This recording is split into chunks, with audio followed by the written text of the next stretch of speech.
Well, our colleagues in BBC Arabic are covering all developments in Egypt as well. Anne-Marie Tomczak has been in the World's newsroom with some of the team. Hello and welcome from the Arabic newsroom. I'm here on the third floor in BBC Broadcasting House. This is where the radio, online and interactive teams for BBC Arabic work, and I'm joined by Mohammed, who is the multimedia editor. Mohammed, so many different developments today with what's happening in Egypt. What are the challenges of reporting a story like this and how are you doing it? Yeah, although the story, happened, the breaking news happened all of a sudden this morning, this is the story that we have been preparing for because the standoff has been going on for a while. So we had a plan. Our correspondents on the ground were deployed immediately to the locations of the sit-ins. Is it hard to get them as near to what's going on as possible because of safety concerns? Yes, of course. I mean, the security forces had surrounded the sit-ins and left only one exit for the people inside to go out. Our reporters are behind the police lines, but they are there, they see what's happening, and they're reporting on it minute by minute. What about local media, Mohammed? I presume there are lots of different reports coming in on newspapers and on local television.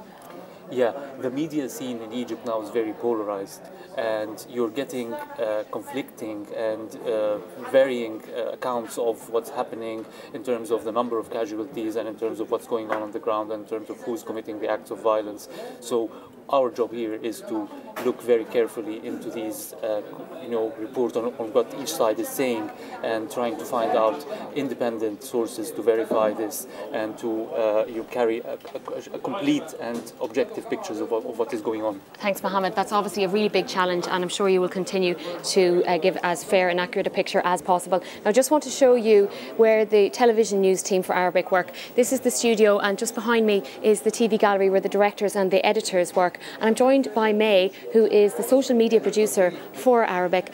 May, you've been looking at Twitter and other social networking sites, both in Arabic and English today. Are you noticing anything different in terms of the rhetoric that's online?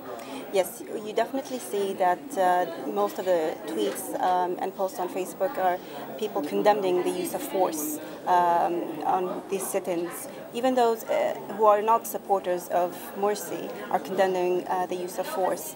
So you see a bit of a shift in the rhetoric in the coverage of this situation. Lots of hashtags as well from all over Cairo and different places. Are you looking outside of Cairo as well? There's a lot of response from, in general, the Arab world. So you find people tweeting from Yemen, from Syria, from different parts of the Arab world discussing what's happening in Egypt because, again, Egypt is, what happens in Egypt affects the rest of the region. Yeah. May, thanks very much for joining us. Well, the Arabic team will be keeping you up to date, and also BBC World. We've got so much on our website, bbc.com/news. Check out the live page there. It's got pictures, live event pages, and we've also got background and analysis. Anne-Marie Tomczak there.